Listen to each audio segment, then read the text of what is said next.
संसद के दोनों सदनों से पारित मैरीटाइम एंटी पायरेसी बिल या समुद्री जल दस्युता रोधी बिल को संसद के दोनों सदनों से मंजूरी मिल गई है। लोकसभा से मैरीटाइम एंटी पायरेसी बिल 2019 इस साल 19 दिसंबर को पारित हो गया। राज्यसभा से इसे 21 दिसंबर को पारित किया गया। राज्यसभा में आने पर इस बिल का नाम एंटी मैरीटाइम पायरेसी बिल 2022 हो गया। बिल पर राष्ट्रपति के हस्ताक्षर होते ही ये कानून का रूप ले लेगा। विदेश मंत्री एस जयशंकर ने दोनों सदनों में विधेयक पर चर्चा का जवाब देते हुए कहा कि आईपीसी और सीआरपीसी में समुद्री क्षेत्र में जलदस्युओं से होने वाली समस्या से निपटने के लिए कोई प्रावधान नहीं था, इसलिए सरकार इस बिल को लेकर आई है। 2019 में पेश किया गया था बिल। भारत में लंबे वक्त से इस तरह के कानून की जरूरत महसूस की जा रही थी। एंटी मैरीटाइम पायरेसी बिल 2019 सबसे पहले 9 दिसंबर 2019 को लोकसभा में पेश किया गया था। इसमें मैरीटाइम पायरेसी को रोकने और ऐसे अपराधों में शामिल समुद्री डाकुओं पर मुकदमा चलाने का प्रावधान किया गया।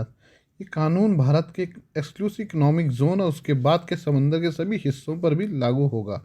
2019 में लोकसभा में पेश होने के बाद इस बिल को विदेशी मामलों से संबंधित संसद की स्थायी समिति के पास भेज दिया गया था।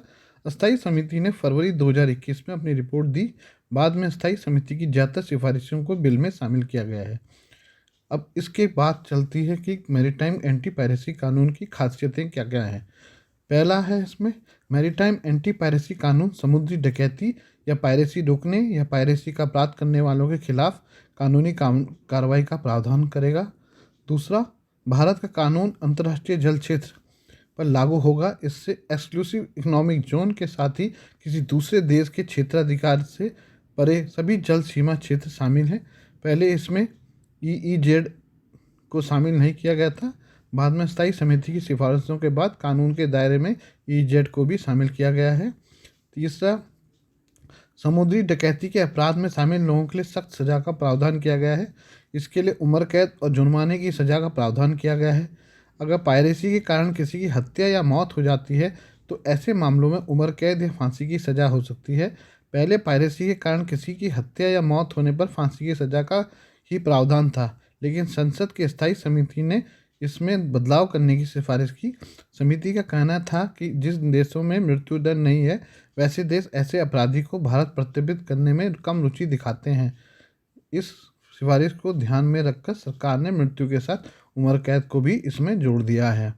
चौथा है इसमें पायरेसी की कोशिश करना या उसमें मदद पहुंचाने पर भी अधिकतम 10 साल या जुर्माने की सज़ा हो सकती है। ऐसे मामलों में कारावास और जुर्माना दोनों प्रकार की सज़ा भी हो सकती है। पांचवा है इसमें समुद्री डकैती के अपराध में हिस्सा लेने, उसकी योजना बनाने या दूसरों को ऐसा करने के लिए उकसाने पर अधिकतम 14 साल या जुर्माने की सज़ा हो सकती है। ऐसे मामलों में कारावास और जुर्माना दोनों प्रकार की सज़ा भी हो सकती है। भारतीय कानून में संदेह के आधार पर पायरेट जहाज या एयरक्राफ्ट की जब्ती और गिरफ्तारी का भी प्रावधान किया गया है। सिर्फ ऑथराइज शख्स की ही गिरफ्तारी और जब्ती कर सकते हैं। इनमें भारतीय नौसेना के युद्धपोत या सैन्य एयरक्राफ्ट के अधिकारी और नाविक शामिल हैं। तटरक्षक बल के अफसर को भी ये अधिकार दिया गया है। सातवां, कानून में व्यवस्था की गई है कि सिर्फ अदालत के आदेश के बाद ही जब्त किए गए जहाज या संपत्ति का निपटारा किया जाएगा। ओरिजिनल बिल में यह प्रावधान नहीं था। संसद की स्थायी समिति की सिफारिशों के बाद इसे जोड़ा गया है। केंद्र सरकार चीफ जस्टिस ऑफ इंडिया के सलाह के बाद ये फैसला करेगी कि अमुक समुद्री डकैती से जुड़े मामले किस अदालत के क्षेत्राधिकार में आएंगे, जुरिडिक्शन ऑफ डेजिग्नेटेड कोर्ट। ऐसा करते वक्त ये ध्यान में रखा जाएगा कि संदिग्ध या आरोपी व्यक्ति भारत के किस बंदरगाह, पोर्ट या जगह पर उतरा है। ऐसे मामलों की तेजी से सुनवाई के लिए स्पेशल कोर्ट बनाए जाएंगे। इस कानून के तहत अपराधों को प्रत्यर्पण योग्य बनाया गया है। ओरिजिनल बिल में यह प्रावधान किया गया है कि आरोपी व्यक्ति की अदालत में गैर मौजूदगी के बावजूद उसके खिलाफ मुकदमा चलाया जा सकता है। संसद की स्थायी समिति ने इस प्रावधान को भारतीय संविधान के अनुच्छेद 21 का उल्लंघन मानते हुए इसे प्राकृतिक न्याय के सिद्धांतों के विपरीत माना है। इसके बाद सरकार ने इस प्रावधान को हटा दिया है। 10वां जो है इसमें भारतीय कानून में पायरेसी का मतलब भी बताया गया है। इसके मुताबिक किसी निजी जहाज या एयरक्राफ्ट के चालक दल, यात्रियों के साथ ही अन्य व्यक्ति जब किसी निजी मकसद से किसी जहाज, एयरक्राफ्ट, व्यक्ति या संपत्ति के खिलाफ हिंसा, उन्हें बंधक बनाने या नष्ट करने की गैरकानूनी कार्रवाई करता है तो इसे पायरेसी माना जाएगा। विदेशी मामलों से संबंधित संसद की स्थायी समिति की सिफारिशों के बाद इस कानून में जहाज की परिभाषा को भी शामिल किया गया है। इसके मुताबिक वेसल या वाटरक्राफ्ट के साथ ही जल परिवहन के साधन के रूप में इस्तेमाल होने वाले सी प्लेन्स और दूसरे एयरक्राफ्ट जहाज माने जाएंगे।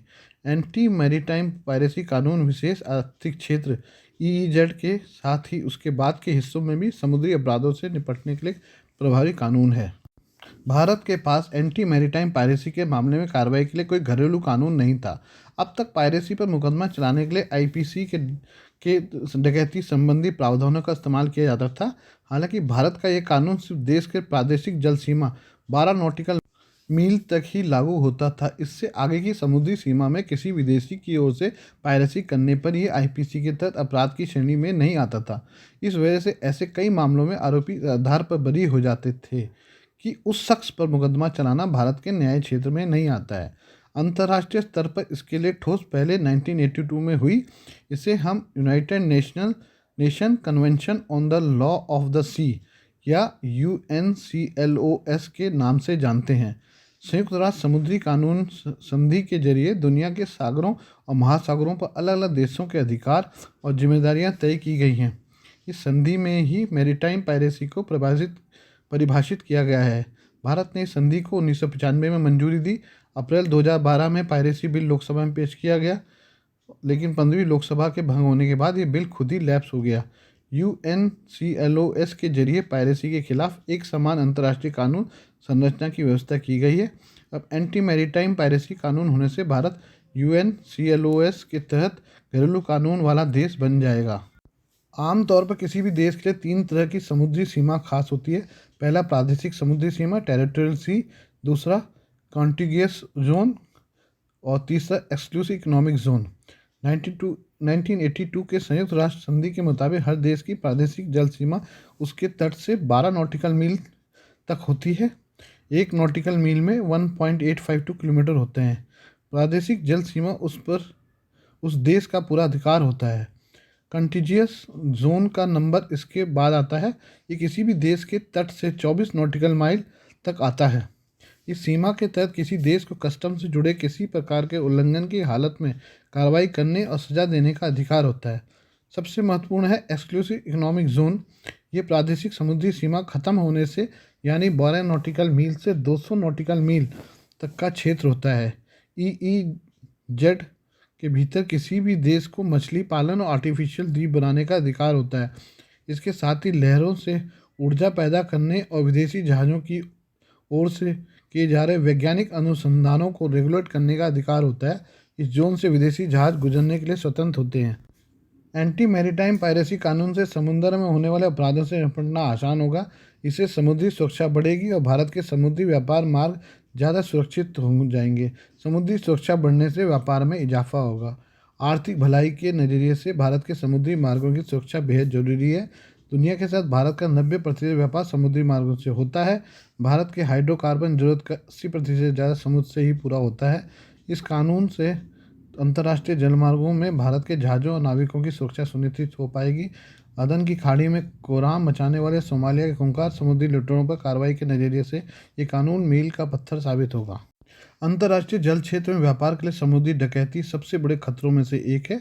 रिकैप की एक रिपोर्ट के मुताबिक 2020 में एशिया में समुद्री डकैती की 97 घटनाएं हुई थी। 2019 के मुकाबले 2020 में समुद्री डकैतों की घटनाओं की संख्या दोगुनी थी।